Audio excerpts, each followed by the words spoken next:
જય શ્રી કૃષ્ણ મિત્રો, my name is doctor Chandrika. I am Ayurveda consultant. આજે હું તમને તમારી સ્કિન રિલેટેડ 4 ભૂલ એવી બતાવીશ જે હરેક વ્યક્તિ કરતા હોય છે.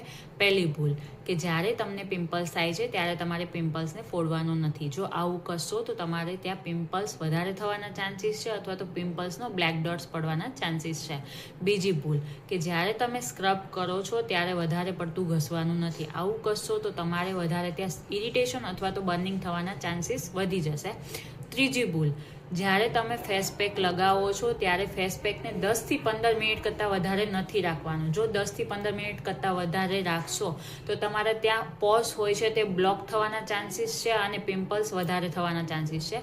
અને ચોથી ભૂલ, જ્યારે તમે ગરમ પાણીથી તમારું ફેસ વોશ કરો છો ત્યારે તમારી સ્કિન વધારે પડતી ડ્રાય થાય છે, કેમ કે જે નેચરલ ઓઇલ હોય છે તે એબ્સોર્બ થઈ જાય છે અને તમારી સ્કિન ડ્રાય થવાના કારણે ત્યાં પિમ્પલ્સ અને ઇરિટેશન થવાના ચાન્સીસ વધારે છે. જો તમારી સ્કિનને તમારે હેલ્ધી રાખવી હોય તો આ 4 ભૂલ ભૂલથી પણ ના કરતા. આવી વધારે ઇન્ફોર્મેશન માટે અમારા પેજને ફોલો કરો, લાઇક કરો અને સબસ્ક્રાઈબ કરો. Thank you.